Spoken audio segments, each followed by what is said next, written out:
Hi and welcome to the Homeopathy Health Show.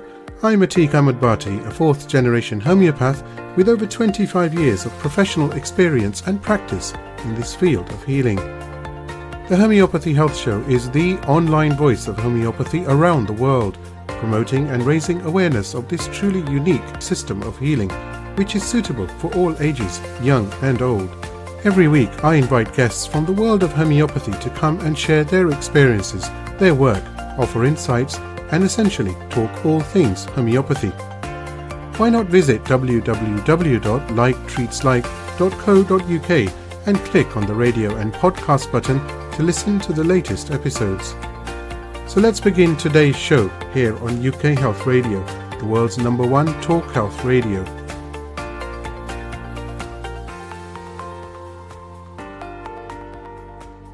Hi and welcome to another episode of the Homeopathy Health Show here on the UK Health Radio network, and also, of course, it's available on all the major podcast platforms around the world. Now, today we're talking about trauma management in homeopathy, and I welcome to today's podcast Koby Nehushtan. Now, in today's episode, I'm going to be talking to Koby. He is actually an internationally respected healer and teacher, and we're really going to sort of explore the vital topic of trauma management through homeopathy itself.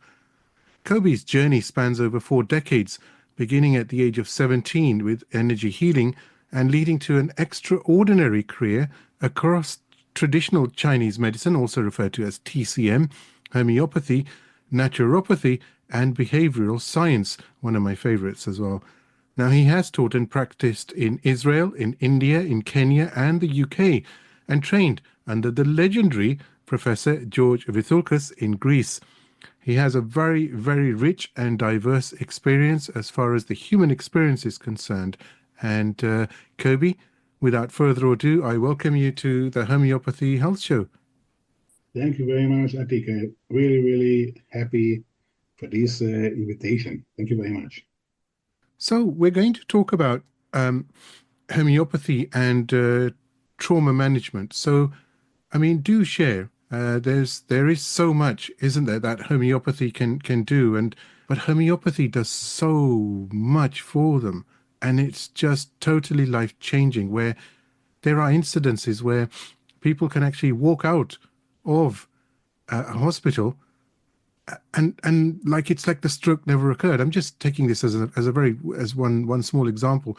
Trauma management, of course, covers so much. So do please share, your experiences and yeah, just share and enlighten us. I think, Koby, that's the best way to say. Okay. Yeah, thank you very much for this opportunity. Well, let me start by dividing the trauma therapy through homeopathy to 2 different major departments. One is, as you were saying, the trauma which is the result of an acute, for example, a severe condition, a brain stroke, where a person is paralyzed, or a person having right now a heart attack, for example, in which case we will have remedies which relate to that directly, like Latrodectus, for example, the Black Widow remedy. Yes, Latrodectus, very powerful remedy. Which is specifically for a heart attack. And then we will have all sorts of condition which is because of, for example, blood loss after car accident, in which we will have, in this case, we will have China as the main remedy, one of the remedies, or Perometallicum, which means the first department of the traumatic conditions in homeopathy will be related either to a concrete physical damage from accident or some catastrophe, of even a ski vacation on which you fall down, and then you might have a broken bone, arnica, symphytum, calcaria carbonica, and so on.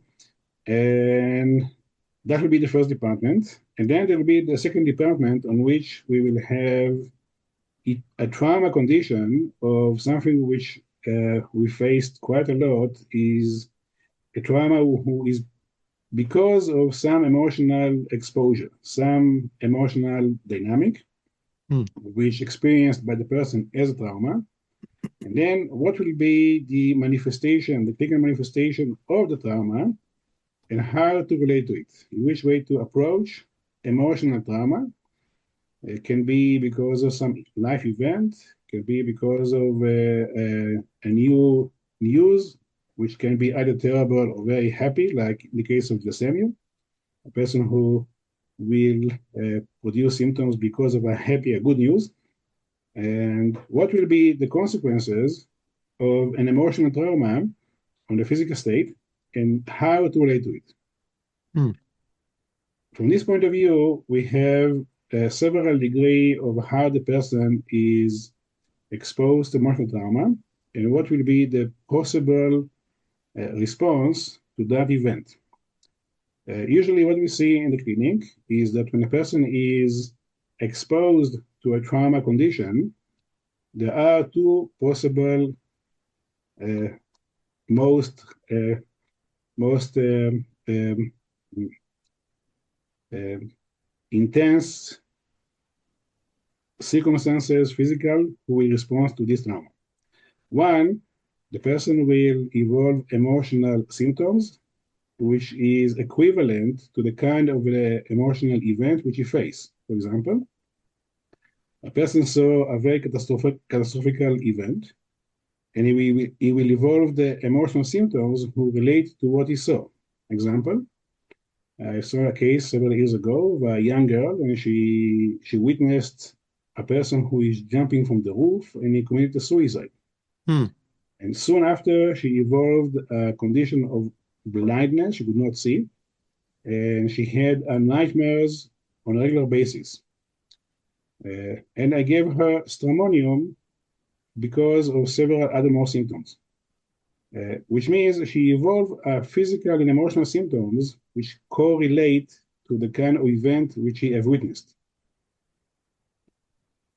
This is the first category of people who are facing an emotional catastrophes, and they will respond to the catastrophic event by symptoms which represent that catastrophe. Remedies like aconite, or stramonium, or opium, sometimes arnica, Hmm. remedies like that, which will be a reflection of the kind of an emotional state which they have faced. That will be the first category. And then the second category, which is, I believe, a little bit more wide, and we will see these people in a long-term exposure or a long-term facing a condition of a trauma, is the people who will experience the trauma, and after some time, the emotional symptoms will subside a little bit. And then as a result, they will have a physical response on which they will respond to it in several physical illnesses, which has two categories. One is a new disease which they have never faced, some new illnesses which they have never faced.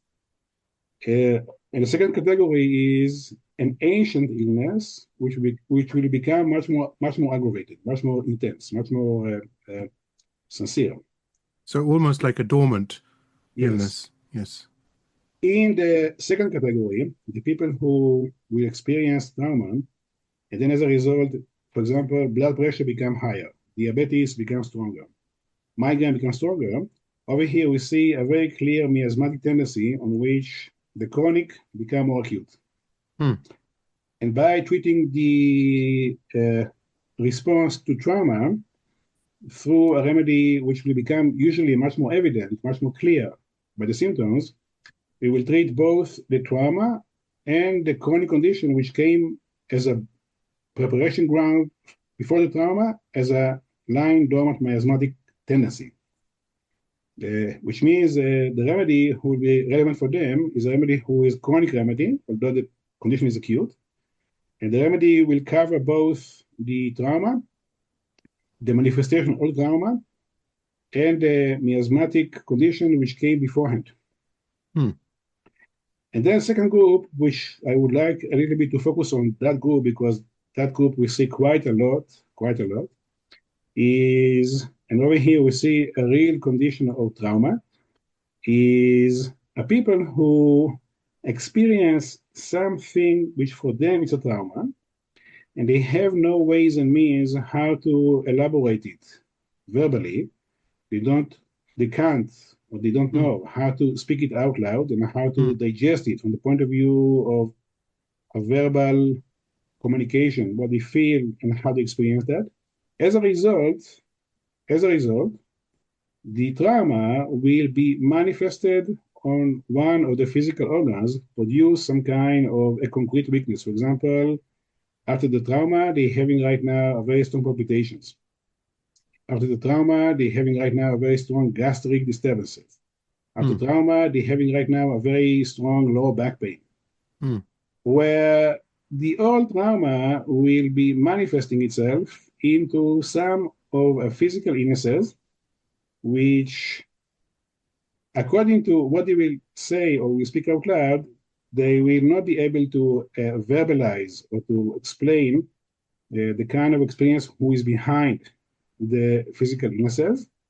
Nevertheless, we see a concrete consequences between some emotional event to a physical response.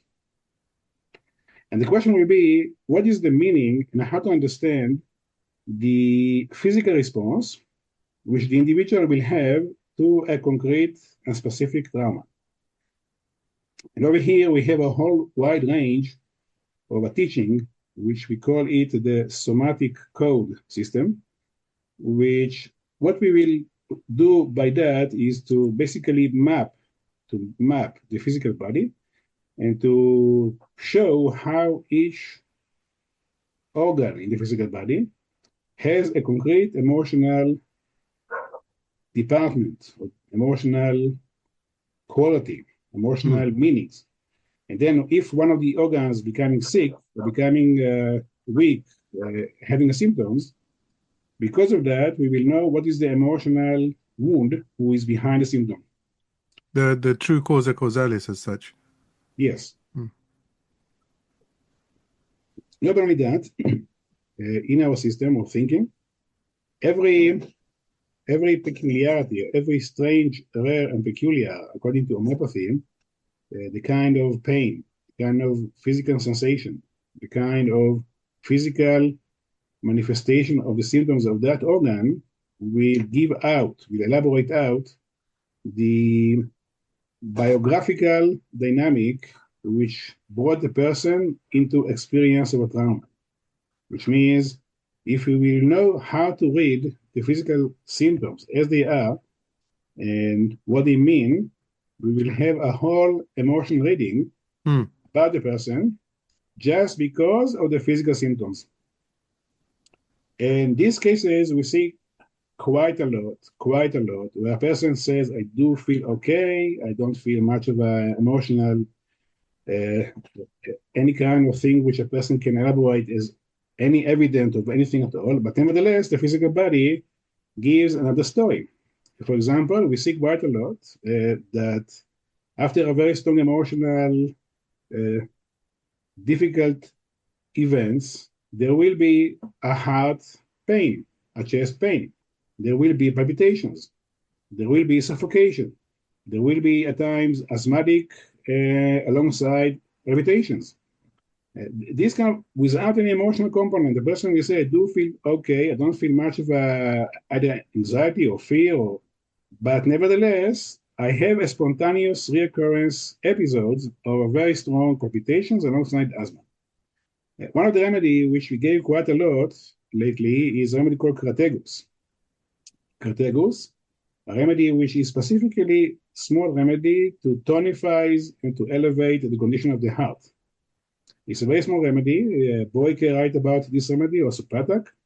And he says over there about this remedy that the remedy is a heart tonic, which means it elevates the heart as an organ. Which means if you see a condition where the heart becomes wounded as a result of some strong emotional effect, and alongside that, there is not any clear evidence about some grief or sorrow or fear and so on, remedy, which is quite small remedy, Krategus, will be at that time a traumatic emotional remedy. Who will cure the heart will take away the heart discomfort. And alongside that, the remedy also will uh, elevate the capacity of the person to relate to emotional things, which before was without capacity, without possibility to be able to elaborate what was the causation emotionally on which the heart became wounded. It's Koby. It's quite interesting. You mentioned crataegus because for those that may not know, it's also referred to as hawthorn berry. And in our family and community, we take that every day as a heart tonic. Take it for life. Every day, 5 drops, 7 drops in a bit of water. Keeps the heart going, keeps the heart healthy, and it's absolutely brilliant. And I'm so happy you've actually touched upon that. Not many people actually know that is such a profound heart tonic. We've been Yes, using it it for is. generations. It is, and the Boyke, the Canadian medical Boyke writes about this remedy as a remedy who is a heart tonic, which will not be danger to take it for a very long time, and it will not produce proving, which means if you take a remedy for too long, there is a danger on which you took it as an overdose, and then you will have proving. Boyke says that even if you take it too much, there will be no proving, Yeah, which means, especially in the tincture, isn't it, Koby? It's the yes. tincture that's the main one. No, we're not talking crataegus potency. It's tincture. But do carry on. Very interesting. So if we here, I would like to relate about this body mind condition of trauma, on Please. which and this is very common. We see it quite a lot. Doesn't matter where you go around the globe, you see this phenomenon quite a lot. If there is lack of what is trauma? Trauma is a situation in which you faced a condition on which you do not have the capacity psychologically and emotionally to relate to it. And as a result, that experience tend to be traumatic because you have no capacity, no ways, no means how to understand, how to digest, how to respond. As a result, that experience with a high probability in which it will manifest in your body as a trauma. Why do I say that? Because in the very majority of the traumatic cases, what we see is lack of emotional growth, lack of emotional maturity, lack of emotional preparation, which as a result, according to your own capacity, according to where you are in your ladder of evolution, you might feel either a small events or a big events as a trauma because of, again, the same principle, not being able to understand, to cope, and to relate to what you experienced. Mm. Because of that, but you do experience that, yes, and you do experience something. And that experience will manifest itself into the body, and according to the organs in the body, according to the symptoms which you will have as a response to this experience, we will understand and we will know what is the growth that has to take place in order for you to become more with the preparation ground to relate to what beforehand was not being able to respond to. Okay, so for example, if you see a person and he having right now a constant vomiting because of seeing something which is undigestible, and then as a result, constant vomiting, which is very common to see in some cases. A remedy who specifically relate to the vomiting and to the acidity without the mind component, like for example, a remedy called Robinia, who is more specifically related to acidity, without any much of an emotional component behind that, will do two things. It will take away the acidity. Alongside that, it will prepare the ground for the person to become more with maturity to digest what beforehand was not undigestible. Another example. It's interesting you mentioned, how there's some remedies which, like Robinia, it's so profound. Anyway, it's such a brilliant remedy. But how some are very, like you said, very physical, very, for want of a better word, you like this, what I'm going to say, very decimal. You like that, don't you? Yes. We can use that, right? Yes. Very decimal, very physical, the X's purely. But yeah, please do carry on. Loving it. Modern remedy is physical, modern remedy is small and physical, who has no emotional component. Modern remedy is deep. Modern remedy is deep. It goes into the unconsciousness of the body-mind connection, relate to what was manifested from the mind into the body, tending to be a pure physical symptom, which require at that time a small remedy who relate to the physical aspect of this symptom. And then, again, once more, what we see as a result is two things. One is the taking away the disease, the symptom, alongside elevation of the mind and emotional maturity to be able to respond to what beforehand was without possibility to relate to.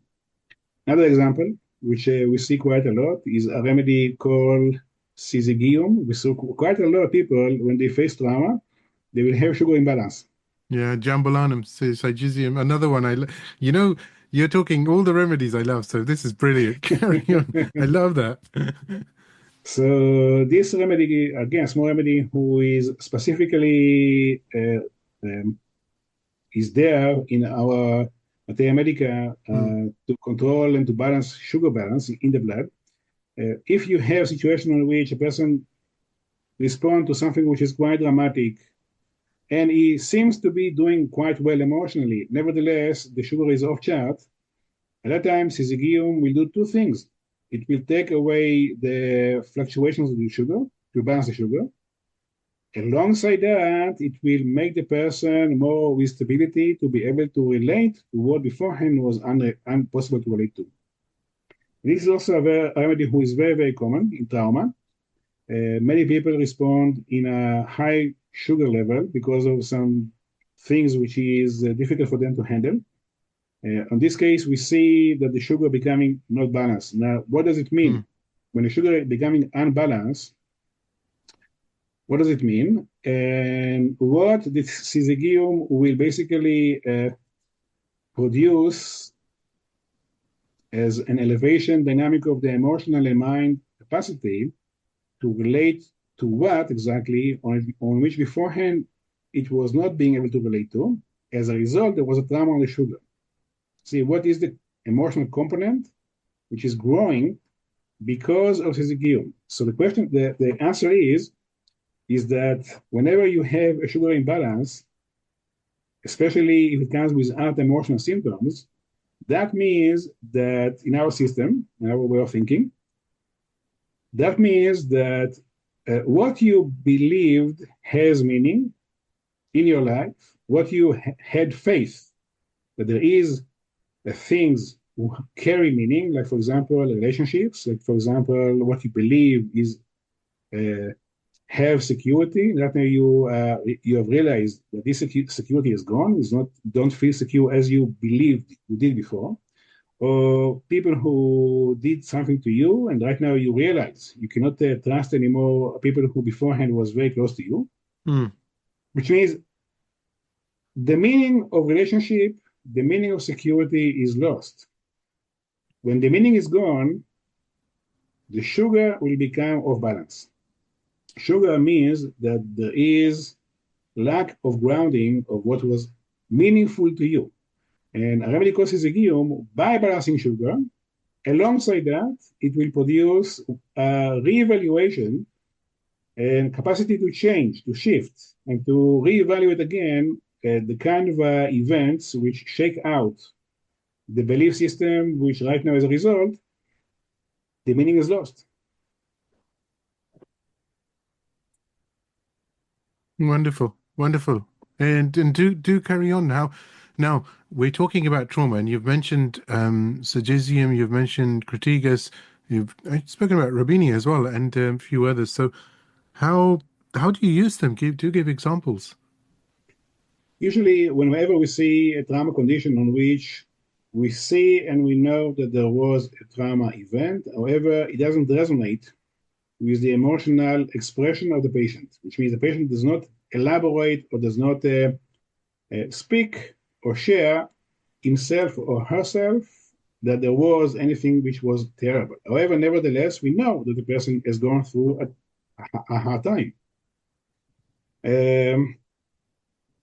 At that time, because of lack of capacity to recognize and to understand and to have an inner insight about the emotional feelings, we will give a very low potency. Why is that? Because if you give a high potency, you might trigger the trauma without the preparation of the emotional tools to be able to relate to it. And a low potency will do it. Low potency like LM1 or 6C, not higher than 12C, we, for some time, for a month or two, we'll prepare the ground, will mature. Alongside taking away the physical symptom, it will gradually produce a maturity that will allow the person to have a self-engagement in a way who is more with the capacity to see, to observe, to talk, and to digest, to work out traumatic events. Like with the case of a Cartegus, as a guillaume, or other remedies. For example, another small remedy who is very important is a remedy called Cyanotus americanus, a remedy for a spleen condition, liver spleen condition. Whenever we see that there is hematological imbalances alongside liver pain or liver who is swollen, bilirubin goes high, we think of Cyanotus.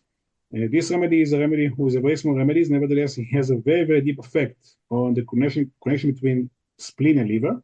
Yeah, another one of my favorites. It's almost like we discussed what we're going to talk about, you know?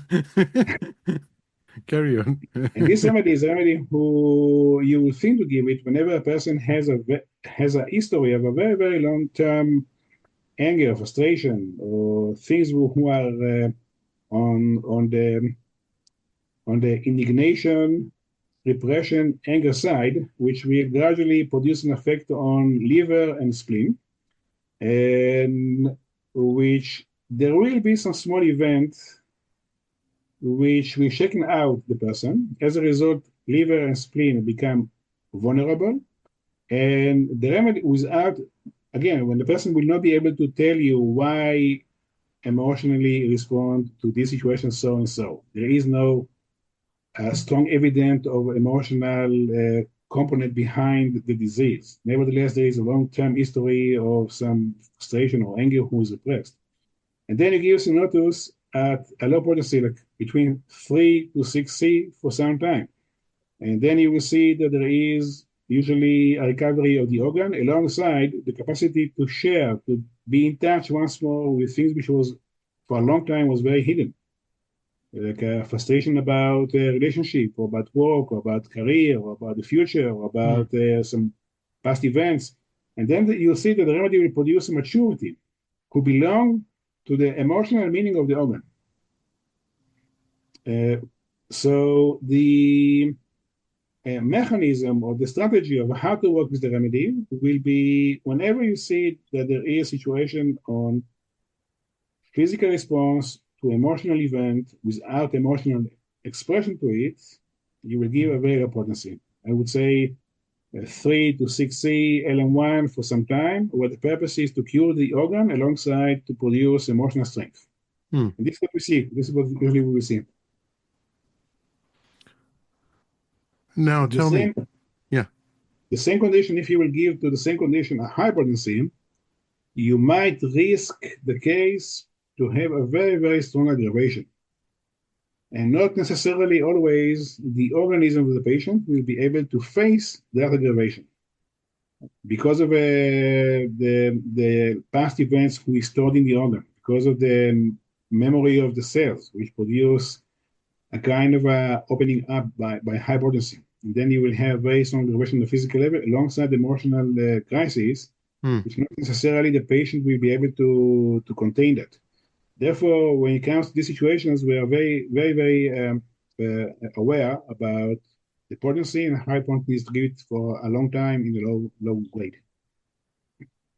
Now, you know, when we look at Koby, when we look at trauma around the world, and there's so many different things, one of the first things is always that emotional shock, alongside obviously the physical, but presenting complaints, the symptoms, the pathology, you know. But what is we know that there's remedies like aconite, like arnica, fantastic for, you know, that acute trauma and that shock, ignatia, and so many others. I'm just mentioning a few just for illustrative purposes here, really. But they're the go-to remedies. But there is another remedy which is absolutely life-saving, and that's carbo veg, as you know. So do share about carbo veg, because not many people know that when it comes to any type of collapse, including fainting, including, well, let me not spoil it. Let me pass over to you. You're the guest. Just getting Okay. a bit excited and Okay. brace myself. Well, if you have your own experience, please share it with me. But as you were saying, carbo veg is a very, very, I would say, is a polycress, is a big remedy. Is a remedy that we should basically have in our traumatic kit. Hmm. Whenever a person is about to faint, whenever the person lose the capacity to breathe, whenever we see a spontaneous weakness and a state of collapse, usually it will go alongside some difficulty of digestion.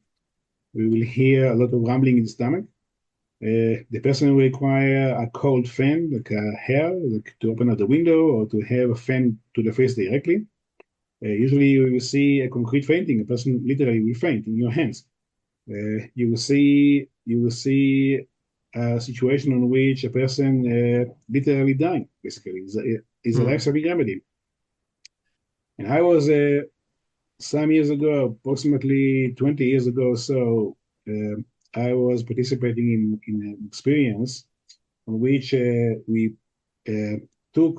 I was not the one who conducting it. I was the one who joining into this kind of scientific research on which there was a branch cells. They collected the branch cells. At that time, the difficulty was how to collect branch cells and to maintain them alive, because the majority gradually will be basically dying. And there was a very difficult, high difficulty how to preserve them. And I suggested to put into the small thing to add into it carbo veg on 30C, one drop into the liquid of the branch cells. And surprisingly so, the life of the branches grows quite a lot in a very high percentage. We Hmm. see in the laboratory has how the remedy has capacity to save the life of a cells. You see that to rejuvenate and to bring life once more into a living cell who is not a part of the human organism, it's just a cell separated from the organism. Nevertheless, we saw concretely saw how the remedy has capacity to bring life and to rejuvenate cells and to maintain them in a living condition in a high percentage. So this remedy is very, very valuable. And please, if you have more experience, please share it with me. I don't think I have your experience, but what else from the mental and emotional pictures do we see, and some of the remedies which you feel are like the must goes to for acute trauma management?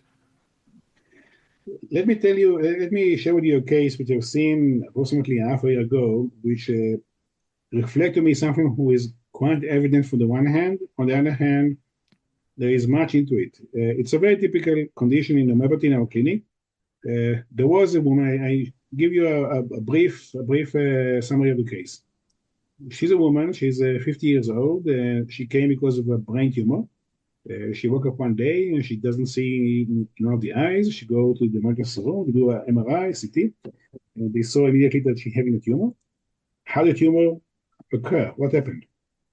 4 years ago, before that, she got divorced in a very, very ugly manner, very surprisingly, very shocking to her. It was without any preparation, and the husband simply one day, one morning, rise up and telling her, that it's done.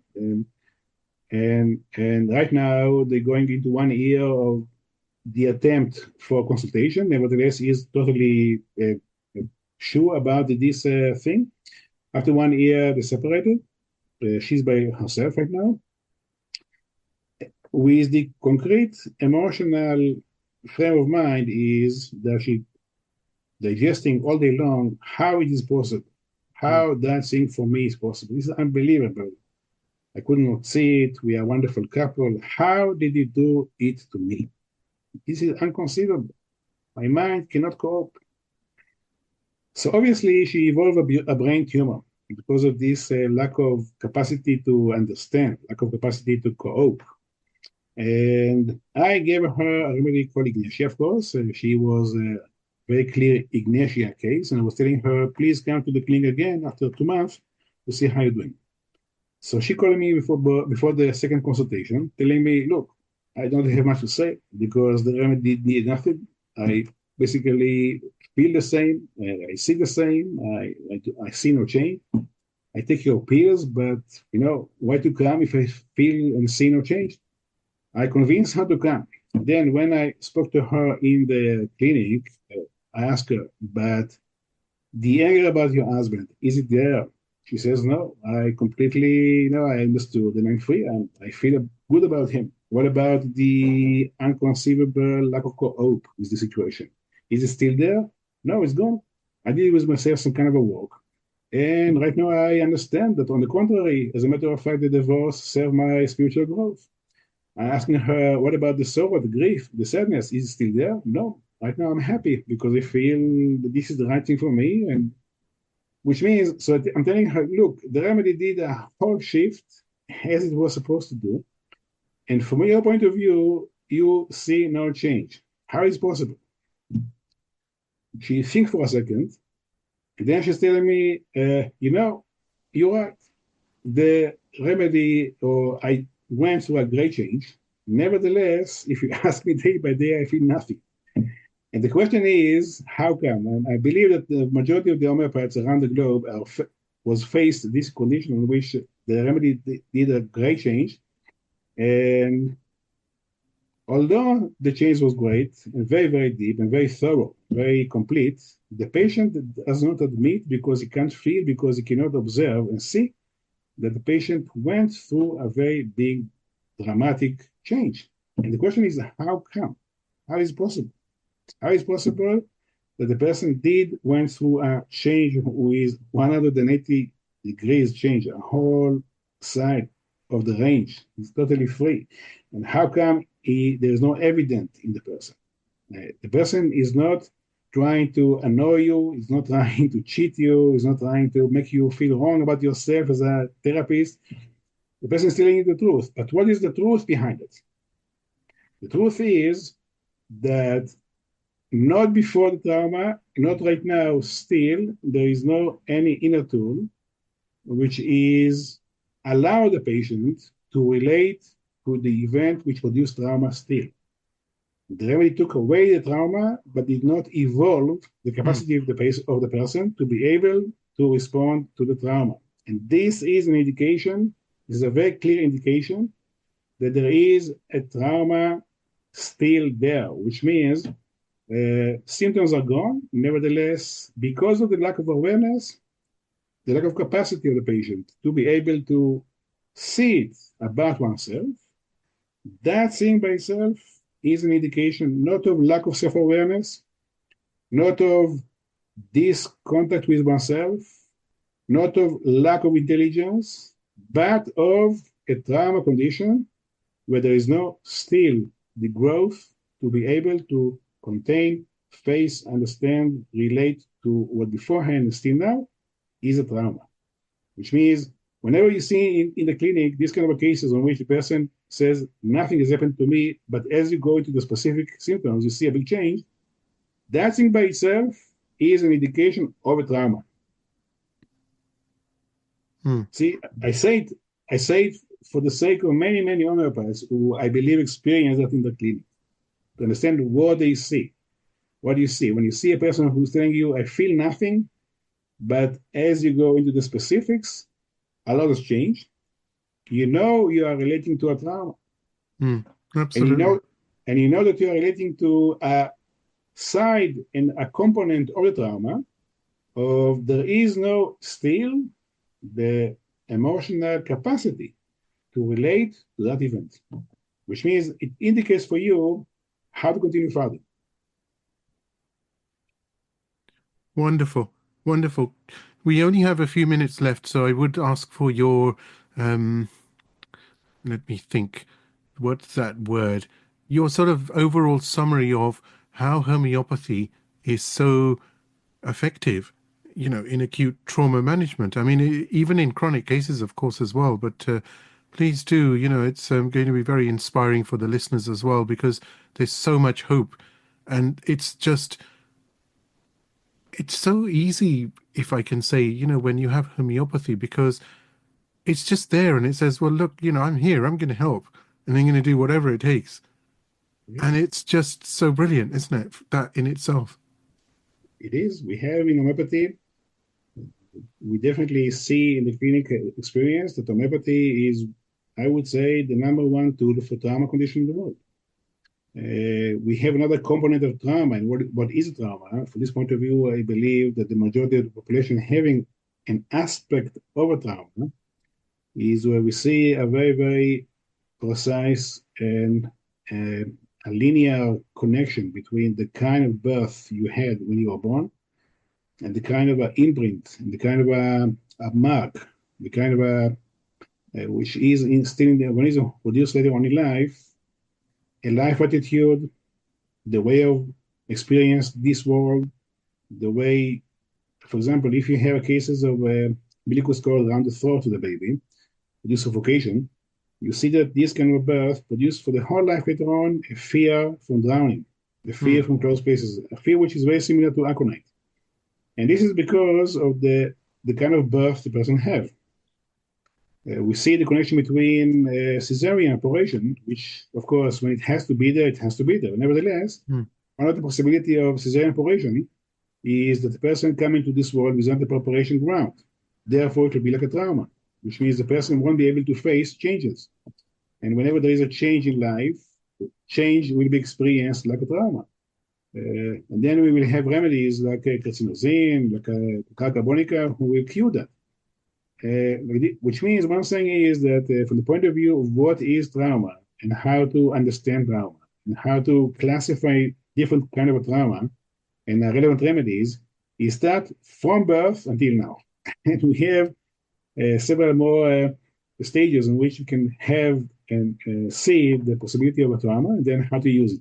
What I'm saying by that is that whenever you see a trauma who is very, very ancient, like from birth, or even beforehand, when the person was in pregnancy and the mother went through emotional crisis, and it goes into the baby, it's very common to see that a mother who lost a very close dear to her when she was pregnant, the child will be born anatom moriaticum by birth.